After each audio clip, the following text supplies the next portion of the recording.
Thank you, Alexis. Excellent, excellent job. Chancellor Fuller, will you please return to the podium?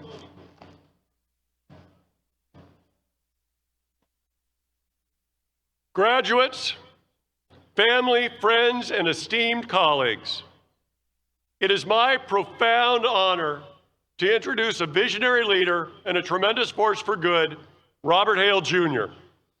While we like to say extraordinary is what we do here at UMass Dartmouth, apparently is extraordinary is what you do as well, Rob. Right up the road in Quincy, in 2002, Rob founded Granite Telecommunications, a company that has grown into a nearly $2 billion telecommunications empire. Under his leadership, Granite has become one of the largest competitive carriers in the nation, employing over 2,200 folks. However, near and dear to my heart, Rob's business acumen extends to the realm of sports. He is also part owner of the Boston Celtics, who not only finished this season with the best record in the NBA, but they're showcasing their strength in the playoffs, and I watched the game last night. As a leader and sports enthusiast, Rob demonstrates his strategic vision both on and off the court. On a personal note, Rob, if you could do anything about the Porzingis injury, I think all the Celtics fans in the audience would be thankful. Rob, while your business acumen is truly inspiring, today at UMass Dartmouth, we want to celebrate not just your entrepreneurial spirit, but the immense heart behind your endeavors. You have demonstrated that business can be an extraordinary force for good, evidenced by Granite's recognition as the top philanthropic company in Massachusetts for the third time, contributing nearly $73 million to local charities in just 1 year. Without further ado, Rob Hale.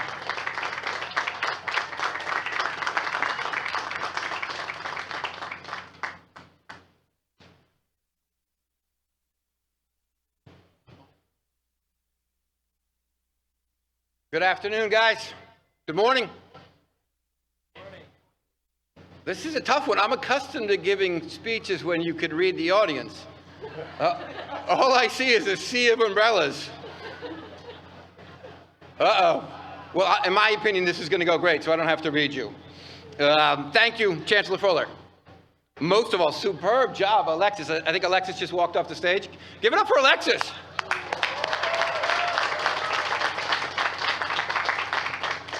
Kiana, even better. Give it up for Kiana. Well done, Kiana. Welcome, faculty, family, staff, most of all, graduates. It's an honor to be with you. UMass Dartmouth class of 2024. This is a great time. You made it through the pandemic. You've made it through what I think is the most turbulent time in my 57 years of American history. And now, you're sitting through a bunch of rain. But don't worry, it's going to get better.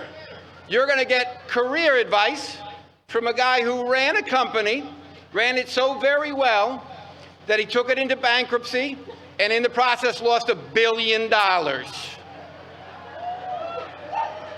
Have you guys ever met someone who lost $1 billion before? I may be the biggest loser you ever met, and you have to sit in the rain and listen to me. There's a silver lining, honestly, though. This speech isn't going to take more than 45, 50 minutes. You're fine. Don't worry about it. In all sincerity, the most important lessons I learned in my life, I learned at the juncture of life that you're at right now. And if I could share two of them with you, I'd be most appreciative. First, it's okay to fail. Life will give you challenges.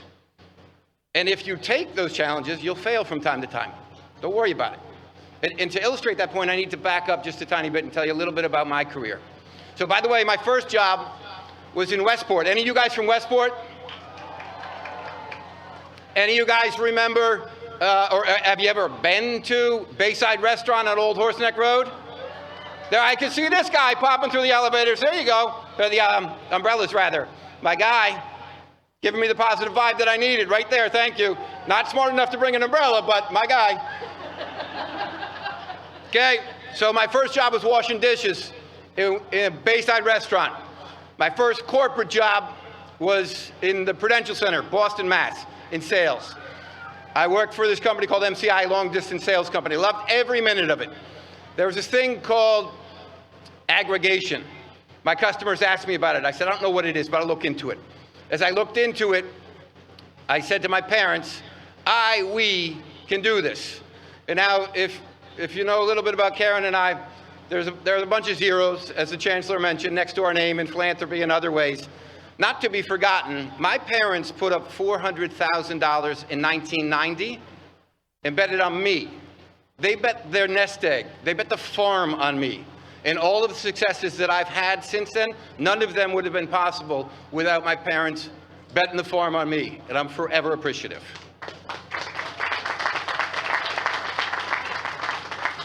So we started a company called Network Plus. They were the funders and I was the founder. We started in Quincy in 1990. 1998, Goldman Sachs cold called me.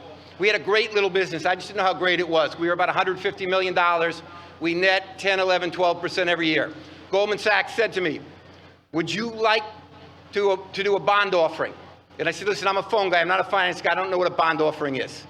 They said, if you do a bond offering, you could do an IPO, and you will be a billionaire. And I said, I would love to do that bond offering. That's what they said was going to happen, happened. We went public in June of '99. And you remember a couple of years ago when tech stocks were so sexy that the demand was so high, they didn't open until the first trade at a much higher level? That's what happened to us. We opened at 16, stock went up to 26. For the next 8 or 9 months, stock went up to $63 a share. So ultimately, at that juncture, I had 27 million shares. I had $1.4 billion next to my name. Forbes said I'm the 7th wealthiest guy in the world under 40. So for 8 or 9 months, stock went like this. Then March 2000, a bubble burst.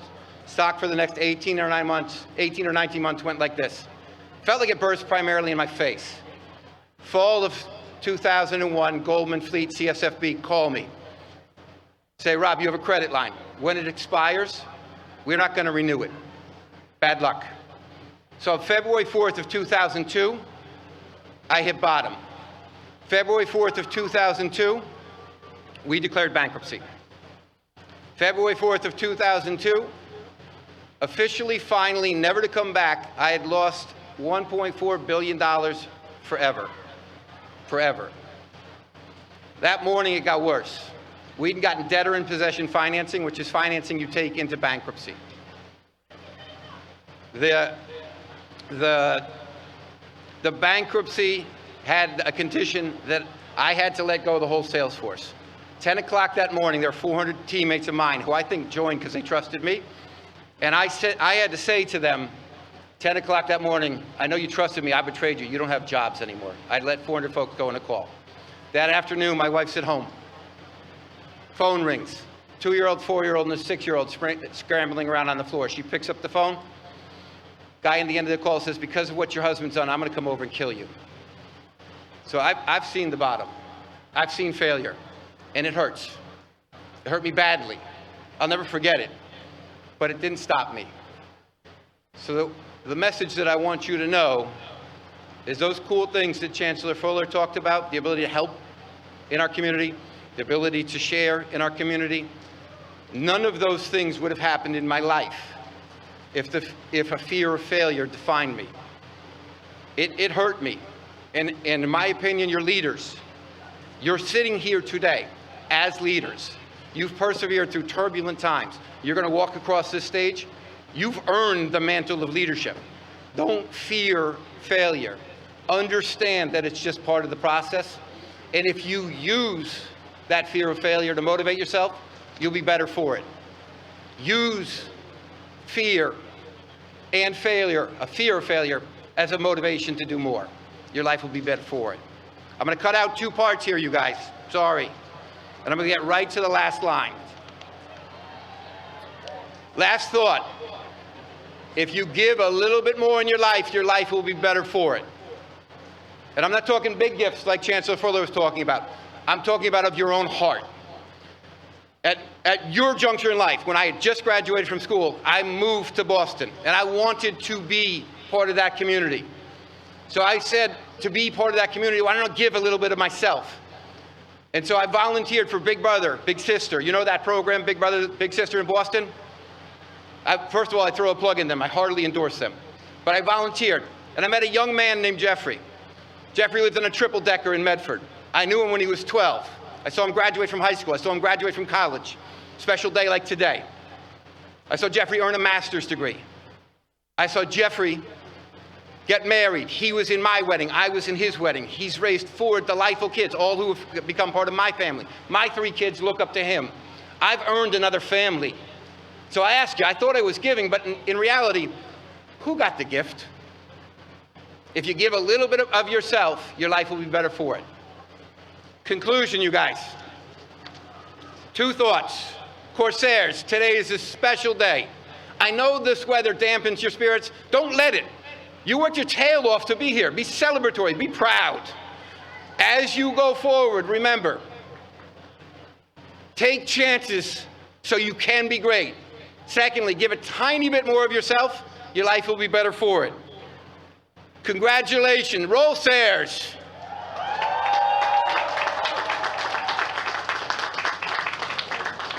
Rob, before you're seated, it is my great honor to bestow upon you the Chancellor's Medal. Thank you.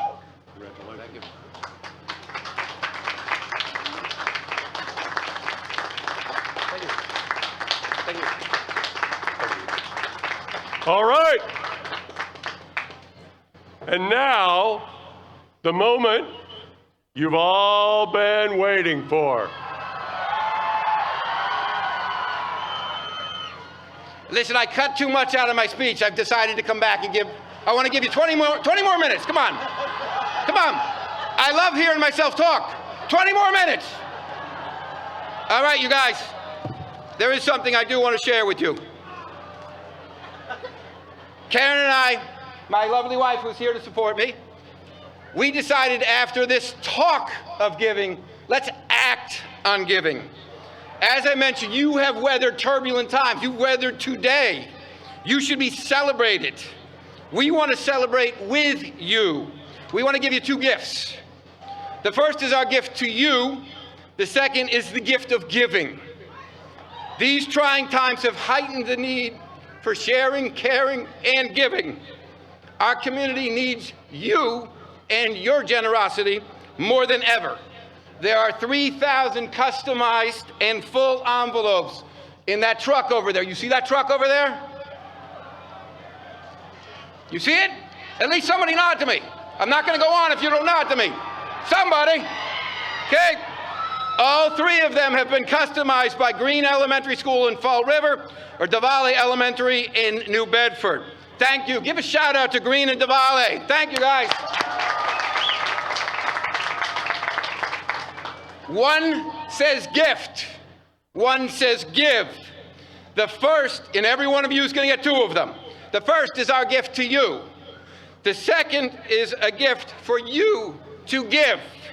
As I mentioned, the greatest joys in life that we have experienced have come from giving. We want to share that gift of giving with you today. Each of you is getting $1,000 cash right now.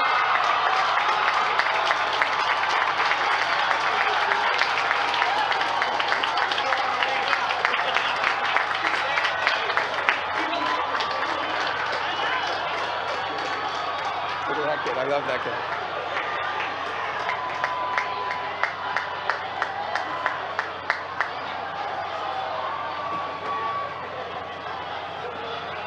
Okay, hang on.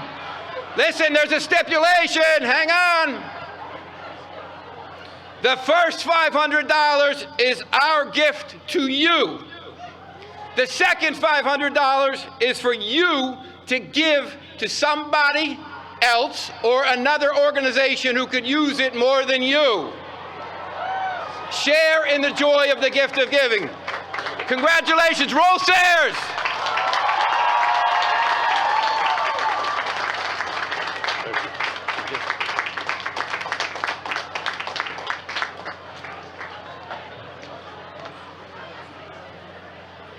And now, really the moment you've all been waiting for, the conferral of degrees.